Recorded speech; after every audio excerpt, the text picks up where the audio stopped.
Bud, I kind of like, he convinces me that he's going to win the fight because he's such a believer in his own ability and he's very convincing. And then you see the presser yesterday and I thought Canelo looked really well. Do you know what I mean? Obviously he's a big lump.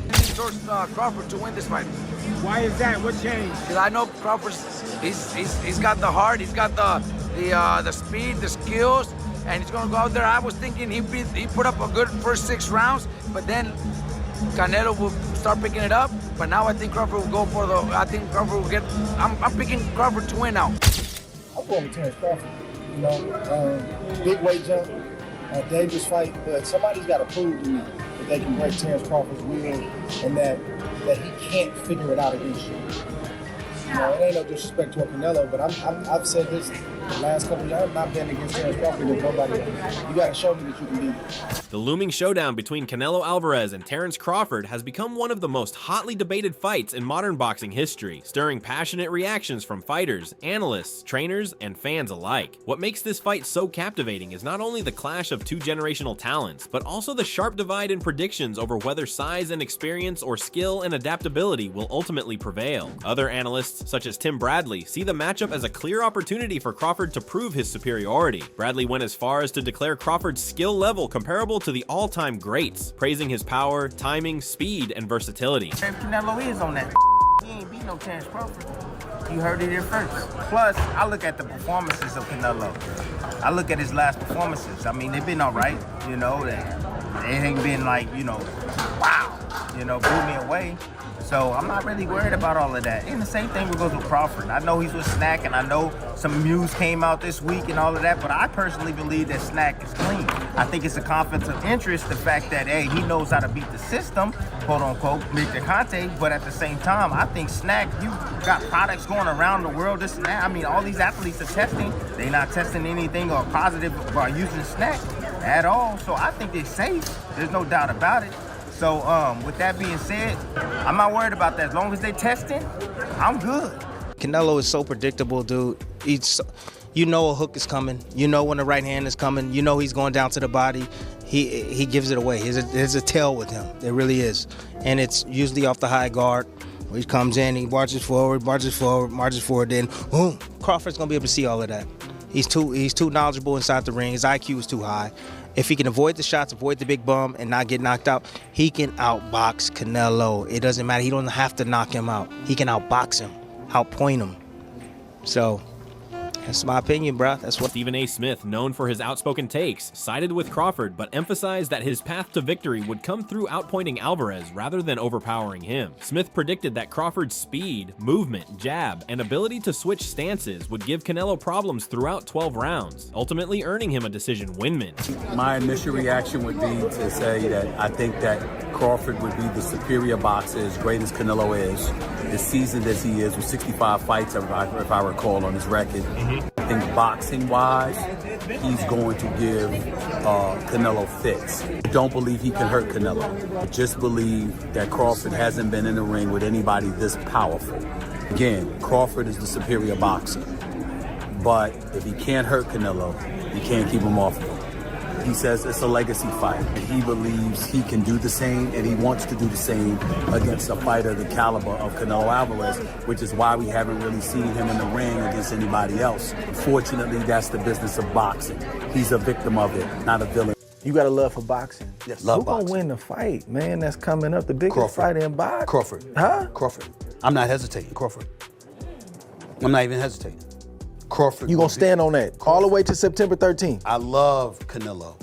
Crawford will beat Canelo. Crawford will beat Canelo by decision. I can't see anybody knocking out Canelo Alvarez.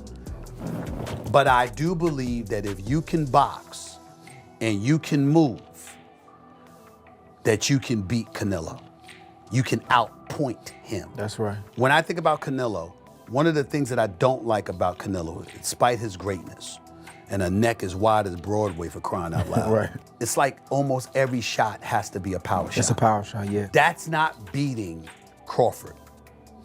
I will confess, I think Gervonta Davis's trainer, Cal, I think he said this. He said Crawford could find himself in trouble if he decides to engage. with Canelo because Canelo is the naturally bigger, strong fighter. And I don't care that Crawford's gotten bigger, and I don't care that Crawford's gonna go in there just as big as Canelo. Canelo is accustomed to fighting at the weight, and Crawford is not. And Canelo is a genius in this regard. You don't see him show up for fights not ready. He's always ready. always prepared. He's always ready. gotta give He's him that. always prepared. So I think he's the slower fighter, though. And I think that Crawford is brilliant as a boxer. And I think that between switching to conventional and southpaw, using his jab and movement, I think that Crawford is going to outpoint Canelo because he's faster. But Jim Lampley, the legendary commentator, added a colorful perspective by framing the fight as a chess match between Canelo's physical resilience and Crawford's refined skills. He praised Canelo's unshakable chin, attributing it to years of equestrian training that built tremendous lower body strength, but also likened Crawford to Sugar Ray Robinson, admiring his balance, mastery, and all-around brilliance. A few fighters that just train using skill, train skills. Like George St. Pierre did that for a certain period of his career. I wonder if there's anybody left in boxing who trains just using the gym skills. There were a lot of them when I was first involved in the sport who would never have touched a weight. Right. You know, they subscribed totally to the notion that that was negative. Right. And the worst case, I mean, they definitely did calisthenics, but that was it. It was just body weight exercises, you know, which brings us to Crawford, which I think is really interesting. The Crawford-Canelo fight. Beyond interesting. Fascinating. Fascinating. Because how does Crawford compete with that size? And, you know, we have to recognize, okay, well, when Canelo fought Floyd, it was 152 pounds, right? So he had dropped down, which was a struggle for him, which is why Floyd was so brilliant in getting him to go down to 152, because he knew he would be drained. Was it 52 or 54? Abel Sanchez, a renowned trainer, dismissed the fight as almost unfair, calling it ridiculous for a smaller fighter like Crawford to take on a natural super middleweight like Canelo. Sanchez predicted that while Crawford might show flashes of hand speed early on, Alvarez's body shots and sheer power would eventually overwhelm him, likely resulting in a stoppage between rounds 9 and 12. But that's why we have weight divisions. I think that Canelo has proven as he has risen in the weights, he's dealt with the best in his weight divisions that he's at now. He fought Bivol, and Bivol couldn't hurt him. He fought my guy, and my guy couldn't hurt him in 2 fights. The third fight I wouldn't even count as a fight.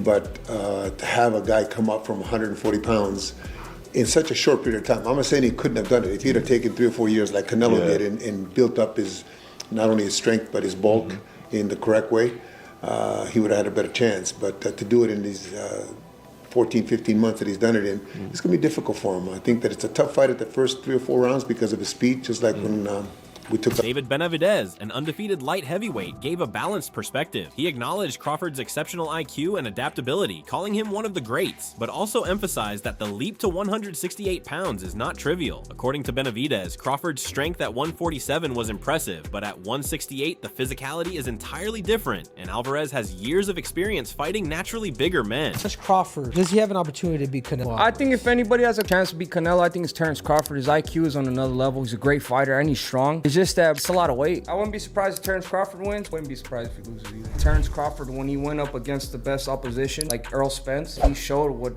level he's on, what type of dog he is. So I don't know. You really have to let these fights play out to see what happens. He might get hurt. That might activate him to come back strong. Could you still make 68? I don't want to make 68. No, I know you don't. Terence wins 68. Yeah, well, if that's, yeah, I can make 160. Derek James, another respected trainer, pointed out that speed could be the deciding factor. He stressed that Crawford's hand and foot speed are superior and must be preserved throughout the fight for him to remain effective. Both guys have great attributes, right? That, you know, they do, and I think they have great attributes, and I think that, so we're looking to possibly see a great matchup, a great fight, and one could be an intellectual fight from Crawford, smart, intelligent fight, and I think, Canelo probably has to be the matador in this one. He has to be the what? Matador, yeah. Matador, yeah. Yeah, you know. Crawford's trainer, Brian Bomac McIntyre, naturally exudes confidence in his fighter. He argued that Canelo already knows how to lose, pointing to his defeats against Mayweather and Bivol, and predicted that Crawford's ring smarts and persistence will expose Alvarez's limits. Terence and the team, and we know where we need to be by the time we step in the ring. We got the doctors and the scientists and the nutritionists and everybody that's in camp that's going to do their part to get where we need to get. How much more power does he have? He got some thudding power up there, and we're just going to sustain it for 36 minutes. Why do you believe you've got what it takes to come up 2 divisions? I told the other guy, skills pays the bills. You gotta have skills, man, to be going up there to fight somebody like that. Chris Algieri, another former champion turned analyst, underscored Crawford's mindset as a crucial factor. He described Crawford as someone who thrives when doubted, locking in mentally and embracing legacy-defining challenges rather than chasing marquee names. Algieri argued that this psychological edge, combined with his technical mastery, makes him uniquely dangerous even against a fighter of Canelo's caliber. Those guys, he just locks in. He just locks in, especially when you doubt him. So yeah, it's a really interesting matchup. I think of it more from psychological than anything, because on paper it's like, yeah, but he's a super middleweight. He went up 3. Now Terence is going up 3 weight classes. He had a little trouble with Madrimov. So on paper it's like, yeah, of course it's Canelo. But when you think about it from a psychological standpoint, it's like, I don't know, man. Bud's different.